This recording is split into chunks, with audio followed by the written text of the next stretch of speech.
sesuai dengan visi misi kita. Kita akan terapkan syariat Islam dari usia dini sampai dewasa.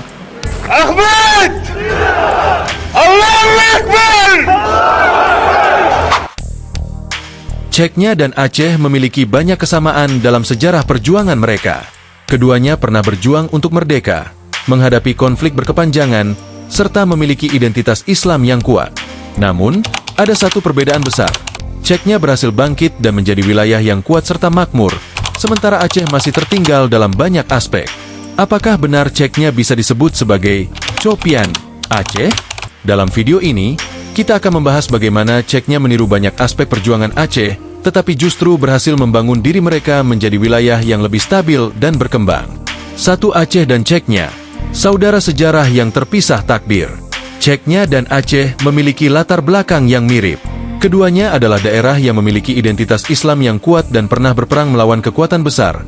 Czechnya melawan Rusia, Aceh melawan Indonesia.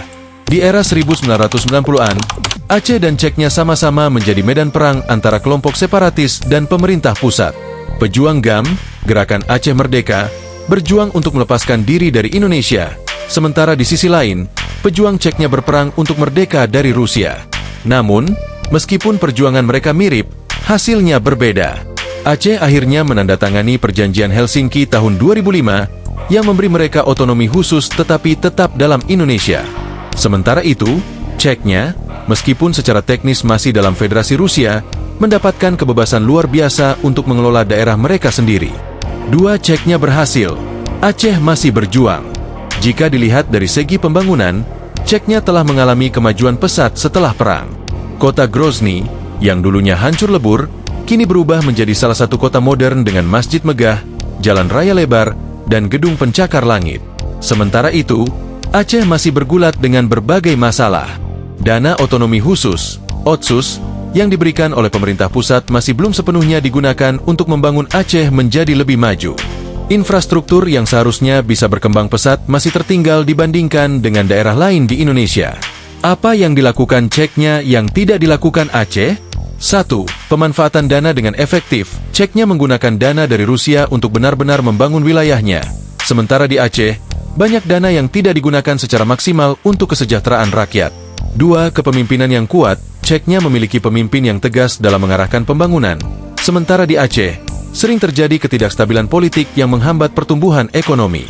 3. Pemberdayaan ekonomi berbasis Islam. Czechnya berhasil membangun ekonomi berbasis nilai-nilai Islam sambil tetap menarik investor. Sementara Aceh masih menghadapi kendala dalam mengembangkan potensi ekonominya. 3. Aceh harus belajar dari Copiannya. Jika Czechnya bisa meniru perjuangan Aceh tetapi justru berhasil, maka Aceh harus belajar dari mereka. Ada 3 hal utama yang bisa ditiru Aceh dari Czechnya. 1. Menegosiasikan otonomi yang lebih kuat. Aceh harus berjuang mendapatkan hak yang lebih luas dalam mengelola wilayahnya, sebagaimana Czechnya mendapat kebebasan dari Rusia dalam banyak aspek. 2. Menggunakan dana untuk kemajuan nyata. Jangan hanya fokus pada politik, tetapi lebih kepada pembangunan nyata yang bisa dirasakan langsung oleh rakyat. 3. Menjaga Islam sambil tetap maju. Czechnya berhasil menyeimbangkan nilai Islam dengan modernitas, sementara di Aceh, penerapan syariat Islam masih sering mendapat kritik karena lebih banyak berfokus pada hukuman daripada kesejahteraan sosial. Aceh bisa lebih baik dari Czechnya.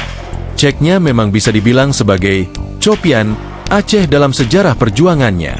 Namun, perbedaannya adalah mereka berhasil bangkit dan membangun daerah mereka menjadi lebih baik.